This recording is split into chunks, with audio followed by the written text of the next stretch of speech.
Welcome to icon politics. హరిత. అల్లు అర్జున్ వివాదంపై మొట్టమొదటి నుంచి ఆ పోరాడుతున్నారు జడ్సన్ గారు. అయితే ఈ రోజు మనతో పాటు ఉన్నారు. ఆయన అడిగి ఈ కేసు గురించి మిగతా విషయాలు తెలుసుకునే ప్రయత్నం చేద్దాం. నమస్తే సార్. నమస్తే అమ్మా. సార్, అల్లు అర్జున్ కేసు విషయంలో అసలు ఇప్పుడు ఏం జరుగుతుంది? ఇప్పుడు నిన్న రాళ్ల దాడి చేశారు. అంటే అసలు ఈ కేసుకి దానికి సంబంధం లేదనుకోండి, కానీ ఎందుకు అంత తీవ్రమైన వ్యతిరేకత వచ్చేసింది అల్లు అర్జున్ మీద? అయితే ఒకటి ఫస్ట్ ఆఫ్ ఆల్ జరిగిన సంఘటన ఏందమ్మా, ఈ సంఘటన జరిగింది 4వ తారీఖు నాడు రాత్రి 9:30కి ఆయన థియేటర్ కు చేరుకున్నాడు. సంఘటన జరిగింది ఆ రోజు మధ్యరాత్రి.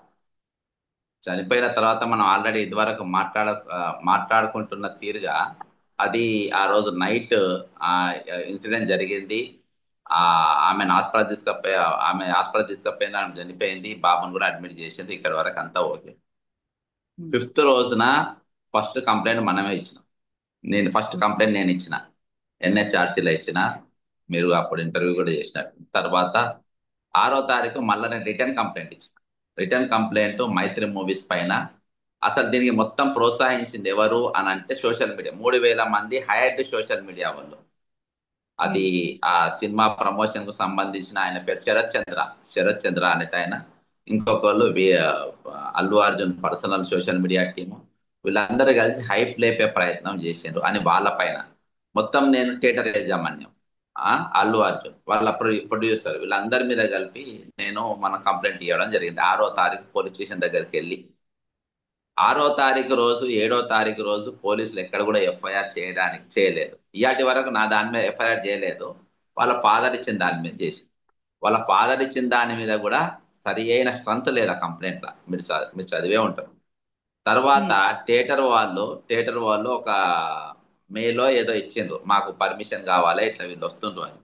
అలా నంబర్ 1 పాయింట్ ఏంటనంటే, ఇక్కడ పర్మిషన్ వాళ్ళు అడిగింది ఎవరికనంటే, అలా మీరు కాపీలో చదివితే అందులో అల్లు అర్జున్ కు, అక్కడ హీరోయిన్ కు, ఆయనతో వచ్చే వారికి అడిగిండ్రు. వాళ్ళు వస్తుండ్రు, వాళ్ళకి ఇవ్వమని అడిగిండ్రు. కానీ జనం వస్తుండ్రు, జనంకు ఇయ్యాలి, జనంకు ఇది ఇయ్యాలని వాళ్ళు ఎక్కడ కూడా చెప్పలేదు. ఈ పోలీసు వాళ్ళు కంప్లీట్ గా ఆయనను కవర్ చేసుకుంటూనే ఉన్నారు. జరిగిన వాస్తవం డే 1 కెళ్ళి అదే చెప్తున్నా, ఇలా కూడా నేను అదే చెప్తున్నా. తర్వాత ఎప్పుడైతే బాబు తొక్కబడ్డాడో, బాబు సీరియస్, తల్లి ట్రై చేసింది, తల్లి బతకలేదు. పోలీసులు బాబుకు సిపిఆర్ ఇచ్చిండ్రు. అది తీసుకుపోయి ఆయనను హాస్పిటల్లో అడ్మిట్ చేసిన తర్వాత ఆ రోజు తెల్లారి 11వ తారీఖు రోజు ఆ ఈయనను అరెస్ట్ చేశారు.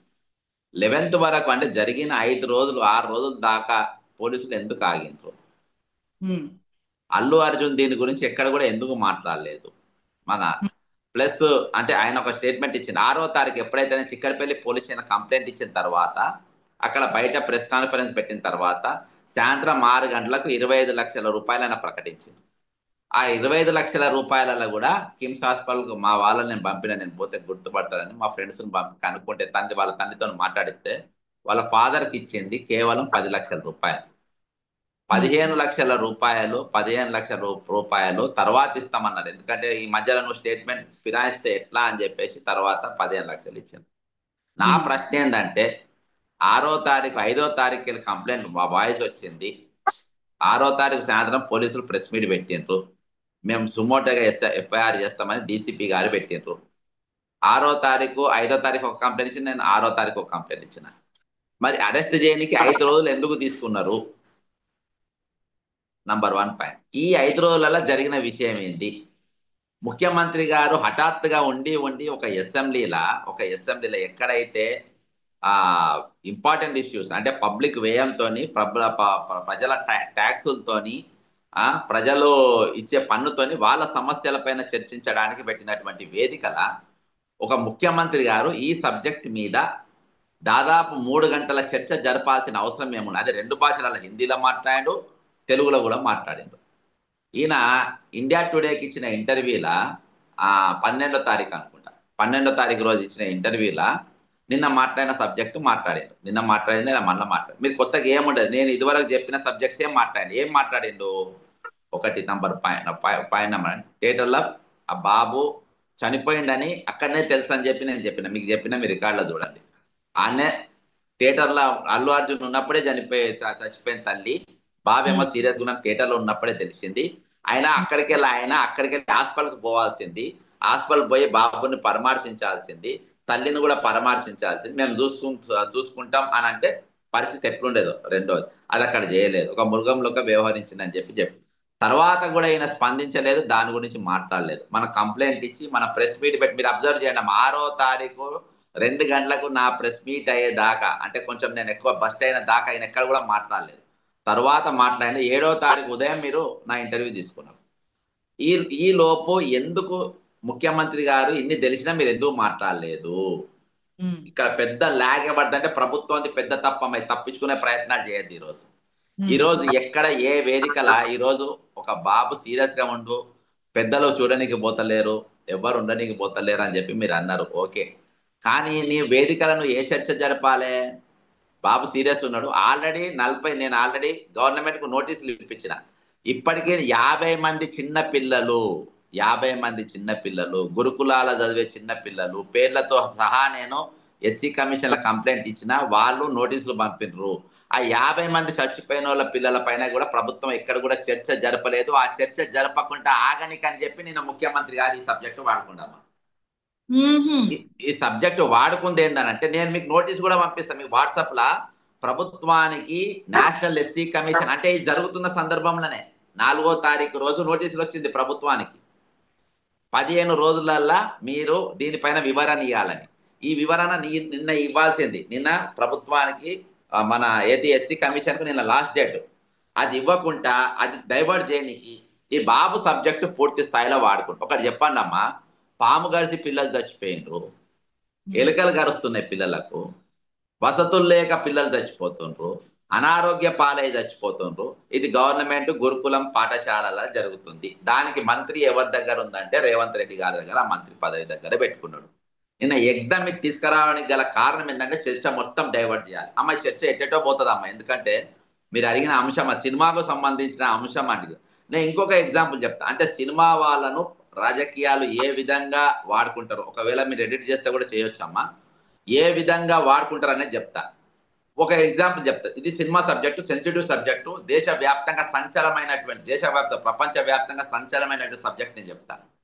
ఒకరోజు మన అదాని గారు హైదరాబాద్కి వచ్చాడు. హైదరాబాద్కి వచ్చి గచ్చిబౌలిలో ఒక పెద్ద హోటల్కు, ఆ హోటల్ పేరు నాకు సరిగా రాదు, చాలా పెద్ద హోటల్, అది ఒకటే ఉంది పెద్ద హోటల్. ఆ హోటల్కి పోయిండు. అక్కడ పొంగిలేటి శ్రీనివాసరెడ్డి గారిని, ఆయనను, కాంగ్రెస్ పార్టీకి ఏదైతే సునీల్ కనుగోలు ఉంటారో వీళ్ళు ముగ్గురిని అక్కడ ఒక మీడియా పర్సన్ చూసిండు. చూసి ఇది ఎక్స్పోజ్ అయ్యేటట్టుగా ఉందని చెప్పేసి ఆ ముందు రోజే కొండ సురేఖ గారు ముఖ్యమంత్రిని కలిసింది. కలిసి ఇట్లా నన్ను బీఆర్ఎస్ సోషల్ మీడియా నన్ను బాగా ట్రోల్ చేస్తున్నారు, వాళ్ళ మీద యాక్షన్ తీసుకోవాలి మీరు అని చెప్పింది. ఎందుకంటే హోంమంత్రి కూడా ఈయన దగ్గరనే ఉంది కాబట్టి ఆ సబ్జెక్టు ముఖ్యమంత్రి రేవంత్ రెడ్డి గారి మైండ్ లో ఉన్నది. ఉంటే ఏం చేసింది, వీళ్ళు మీడియా వాళ్ళు తెల్లారి మీడియాలో ఎక్కడ కూడా ఈ సబ్జెక్ట్ రావద్దు, ఏది అదాని పొంగిరెడ్డి శ్రీనివాసరెడ్డి కనుగోలు ఈ ముగ్గురు కలుసుకున్న సబ్జెక్ట్ రావద్దు, ఎందుకంటే అది సెన్సేషన్ సబ్జెక్ట్. ఒక పెద్ద వాళ్ళ అంతకు ముందు రోజే పొంగిలేటి శ్రీనివాసరెడ్డి గారి ఇంటి పైన ఈడీ రైడ్లు జరిగినాయి కాబట్టి ఆ ఉమ్, కాంప్రమైజ్ కోసం పోయినరు. ఇది బయటికి రావద్దని సురేఖకు ఆ మీడియా చూసిండ్రు, బ్రేకింగ్ వచ్చే పరిస్థితి ఉన్న ఇంటెలిజెన్స్ ఫోన్ రాగానే సురేఖకు ఫోన్ కొట్టి నువ్వు ఇమీడియట్ గా సమంత గారి విషయం నువ్వు మాట్లాడు అని, ఏమి డాష్ డాష్ ఏం మాట్లాడడం మీ అందరికీ తెలుసు, అవును. దాన్ని ఎక్స్పోజ్ చేయి, న్యూస్ మొత్తం అదే ఉంటది, ఇది రావద్దని ఈయన సురేఖ గారికి తెలియదు పాపం ఇదంతా. ఉమ్, సురేఖ గారు ఏమనుకుంటారు, నాకు ఫేవర్ గా చెప్పిన నా అనుకుని ఇది బ్లాస్ట్ చేసింది. అమాయకంగా కూడా మీ ప్రెస్ మీట్ చూడండి, ఆమె ముఖ కవలికలు చూడండి మీరు, సేమ్ అదే తీరుగా ఈ సినిమాను కూడా అల్లు అర్జున్ ఇష్యూ కూడా ఈయన సబ్జెక్ట్స్ మొత్తం నిన్న last day of the assembly ఇక్కడ పెద్ద చర్చలు ఏవి జరగకుండా ఈ చర్చలు తీసుకొని వచ్చి మామూలుగా నేషనల్ మీడియా ఏందనంటే, ఇవాళ మనం మార్నింగ్ జూమ్ లైవ్ పెట్టుకున్నాము, లేకుంటే మీడియా మామూలుగా ఏందనంటే దానికి ఎక్కువ ఉంటుంది కాబట్టి ఈరోజు అన్ని పేపర్లు కూడా ఇదే సబ్జెక్టు నంబర్ 1.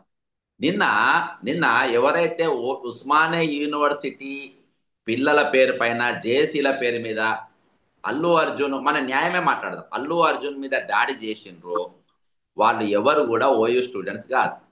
అలా ఉమ్, కోడంగల్ వ్యక్తి సంబంధించిన వ్యక్తి ఉన్నాడు, ఒకరు ఉంటే ఒకరో ఇద్దరు ఉండొచ్చు, కానీ ఓయూ జేఏసీకి సంబంధం లేదు. ఓయూ జేఏసీ కూడా నేను అడుగుతున్నా స్ట్రేట్ ప్రశ్న, అంటే వాళ్ళ పేరుతో పోయిండు, ఆ పోయిన వాళ్ళని అడుగుతున్నా, 50 మంది చచ్చిపోతే ఒక్క ఎస్సీ హాస్టల్, ఒక బీసీ హాస్టల్, ఒక మైనార్టీ హాస్టల్ దగ్గరికి ఎవరైనా వీడు పోయిందా? పోలేదు. దీని గురించి ముఖ్యమంత్రి గారు కూడా ఈ హాస్టళ్ళకి ఎక్కడికైనా పోలేదా? పోలేదు. ఈరోజు సినిమా పెద్దలు వాళ్ళతోటి సినిమా నటునికి దాడి జరిగితే ఆయనను ప్రశ్నించడానికి వాళ్ళు పోతారు. వాళ్ళు పోయిండ్రు, వాళ్ళు పలకరించుకున్నారు. నీ బాధ్యత ఏంది? నీ మంత్రిత్వ శాఖల నీ ప్రభుత్వ స్కూళ్ళలో చదువుతున్న పిల్లలు చనిపోయినప్పుడు నీవు పరామర్శించిన అవసరం ఉన్నది. నువ్వు పరామర్శించినావా? పోయినావా? ఇయాటికి ముప్పై ఆరు రూపాయల 3 పూటలు పెట్టాలి. ఏది రెసిడెన్షియల్ గురుకులాల మార్నింగ్ బ్రేక్ఫాస్ట్, లంచ్, డిన్నర్ ఇవన్నీ పెట్టాలి. ఇవన్నీ చర్చకు రావద్దు. మీరు అంటే ఈ సబ్జెక్ట్ ఎట్టో పోవద్దని నాకు ఇష్టం లేదు. మళ్ళా ఎప్పుడైతే ముఖ్యమంత్రి రేవంత్ రెడ్డి గారు అసెంబ్లీలో మాట్లాడిన తర్వాత అక్కడికి ఆగిపోతే బాగుండేది. దానికి ఇంకా దిగజారి అల్లు అర్జున్ గారు ప్రెస్ మీట్ పెట్టడం ఇంకా పెద్ద తప్పు.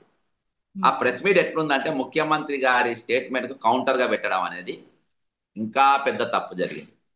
దాంతో వీళ్ళు వాళ్ళకు దగ్గరున్నటువంటి వ్యక్తులకు ఆదేశాలు జారీ చేసి ఇది ప్రభుత్వమే ఆయన ఇంటి పైన పంపించింది. ప్రభుత్వానికి సంబంధించిన ముఖ్యమైన వ్యక్తులే అల్లు అర్జున్ ఇంటి మీదకి పంపారు, నా మీద మాట్లాడు. ఇక ఈ లోపు ఏమైందంటే మరి ఓయూజేఏసీ వాళ్ళు నిన్న అంటే ఈ చెప్పుకునేటోళ్ళు, అది ఓయూజేఏసీ కాదు ఎందుకంటే తెల్లాలేస్తే ఉస్మానియా యూనివర్సిటీలో ఉంటా నేను. వాళ్ళు ఓయూజేఏసీ అని చెప్పుకునేటోళ్ళు వీళ్ళు ఎప్పుడు కూడా ఏ రోజు కూడా ఆ సబ్జెక్ట్ గురించి ఏది ఈ నిన్న జరిగిన దాడి చేసిన దాని గురించి ఎప్పుడు కూడా ప్రెస్ మీట్ ఎందుకు పెట్టలేదు? దీని ముందు మీరు ఎందుకు హెచ్చరికలు ఇవ్వలేదు? నువ్వు ఇప్పటిదాకా ఎందుకు పోలేదని చెప్పి ఎందుకు ప్రశ్నించలేదు? ఒకటేసారి ఎందుకు దాడికి దిగబడ్డరు? వితౌట్ వార్నింగ్ దాడికి అయితే పోదు కదా ఎవరైనా. ఇప్పుడు నేను ఫస్ట్ ఎన్హెచ్ఆర్సీలో కంప్లైంట్ ఇచ్చిన 1 స్టెప్, సెకండ్ స్టెప్ పోలీస్ స్టేషన్లో కంప్లైంట్ ఇచ్చిన 2వ స్టెప్, మూడో స్టెప్ నేను పోలీస్ స్టేషన్ దగ్గర ప్రెస్ మీట్ పెట్టిన. అంటే అంచెలుగా నేను బిల్డప్ చేస్తాను. సేమ్ పిల్లలు చనిపోతే కూడా ఫస్ట్ ఎస్సీ కమిషన్ కాబట్టి అక్కడ ఇచ్చిన, ప్రభుత్వానికి ఇచ్చిన, ఇవాళ పోయి నేను వాకప్ దాన్ని ఫాలో అప్ చేస్తా. ఇది స్టెప్ బై స్టెప్ నడిచేది. ఒకటేసారి అటాక్ అంటే ఏందన్నట్టు? ఒకటేసారి అటాక్ అంటే అది ఒక మోబ్ను తయారు చేసి వాళ్ళ ఇంటి మీదకి వీళ్ళే పంపిండ్రు అనేది మనకు స్పష్టంగా ఈరోజు కనబడుతుందమ్మా. ఇదేం కాదు. ఇది ఇంకొకటి అంశం. ఇది 10వ తారీఖు రోజు, 10వ తారీఖు వరకు కూడా ఇక్కడ ఆయనకు నోటీసు పంపలేదు.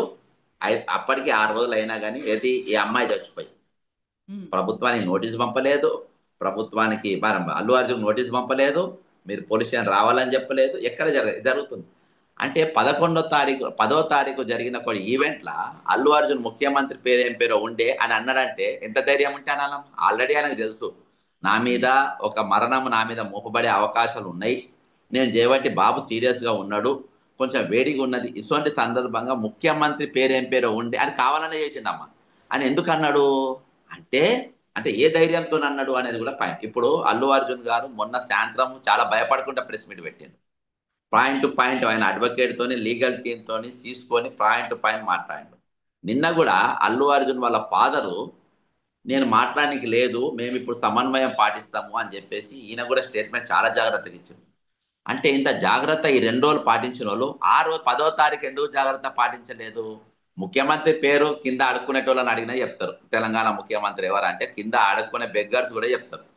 అసోంటిది అసోంటిది ఆయన పేరు చెప్పలేదని ఎందుకు ఉండాలి అంటే 5వ తారీఖుకి వెళ్ళి 10వ తారీఖు వరకు పోలీసులు కానీ ప్రభుత్వం కానీ అల్లు అర్జున్ ఎక్కడ కూడా టచ్ చేయలేదు. ఈ మధ్యలో వాళ్లకు ఏదో చర్చ జరిగింది, ఆ చర్చ విఫలమైందో, లేకుంటే అనుకున్న దానికంటే తక్కువ ప్రతిఫలం వీళ్ళకి అందిందో, లేకుంటే నేను కష్టపడిన సొమ్ము రూపాయి 2 రూపాయలు వాళ్ళకు పోయినాయని అల్లు అర్జున్ భావించిండో, అల్లు అర్జున్ రేవంత్ రెడ్డి గారి పేరు తీయడానికి పోవడానికి గల కారణం అని చెప్పి నేను అనుకుంటున్నా. తర్వాత ఇమీడియట్ గా 11వ తారీఖు రోజు కేవలము ఈ అరెస్ట్ మాత్రం అల్లు అర్జున్ 100% నేను బల్లా గుద్ది చెప్తా, రేవంత్ రెడ్డి పేరు ముఖ్యమంత్రి పేరు ఏం పేరో ఉండే అని అన్నందుకు మాత్రమే అరెస్ట్ జరిగింది. కానీ ఆ లేడీ పైన సింపతి ఉంది కానీ వీళ్ళపైన సింపతి ఉంది కానీ వీళ్ళు చేయలేదు. ఈ రోజు వీళ్ళందరూ మాట్లాడతారు కదమ్మా, తర్వాత పోయిన మేము అంటారు కదా. మరి ఈ మంత్రులు ఈ ఎమ్మెల్యేలు బాబు పైన ఇది జరగగానే సిటీ ఆటోగ్రఫీ మంత్రి అయిన కోమారెడ్డి వెంకరెడ్డి హాస్పిటల్కి ఎందుకు పోలేదమ్మా? వీళ్ళెందుకు వాళ్ళకు బుద్ధి లేదు, నీకు బుద్ధి ఉంది, నువ్వు సంబంధించిన మనిషి, మరి నువ్వెందుకు పోలేదు? నువ్వెందుకు పోలేదు? సిబి ఆనంద్ గారు ఏమి ఇచ్చిండ్రు ఇంకో స్టేట్మెంట్, అమ్మా వీళ్ళందరూ ఇప్పుడున్న పోలీసులందరూ కూడా వివిఐపి హానర్డ్ పోలీసు, వీళ్ళు ప్రజా పోలీసులు కాదు ఇప్పుడు పనిచేసేటోళ్ళు. కమిషనర్ కానీ మీరు రాచకొండ కమిషనర్ కానీ, అర్థమైందా? అయితే వీళ్ళు ఇందులో రాత్రి మంచి వీడియో తీసి చూపించినావు అన్ని, అందరు హ్యాపీ. ఈ వీడియో నువ్వు 10వ తారీఖు వరకు ఎందుకు చూపించలేదు? అసెంబ్లీలో చర్చ జరిగినాక మీరు ఆ వీడియో చూపించినాకనే వాళ్ళ మీద దాడికి పోయిండ్రు, వాళ్ళ వీడియో చూసినాకనే పోలీసులు బయటకు వచ్చిండ్రు. ఇవన్నీ ఆఫ్టర్ 11th జరుగుతున్నటువంటి ఇది ఇది ఈ కేసు యొక్క స్టడీ నేను స్టెప్ బై స్టెప్ ఒక్కొక్కటి నేను అవగాహన చేసుకుంటూ వస్తే ఇది చాప్టర్ అమ్మ. మీరు దీని మీద మీరు కూడా చర్చ జరపండి. ఇది ఎంత నేను చెప్పేటి ఎంతవరకు కరెక్ట్ రాంగా మీకు అర్థమవుతుంది. ఈ అంశం మీద స్పందించినందుకు thank you so much sir. తిరిగి మరొక అంశంతో మళ్ళీ కలుద్దాం sir. Thank you sir. Right right.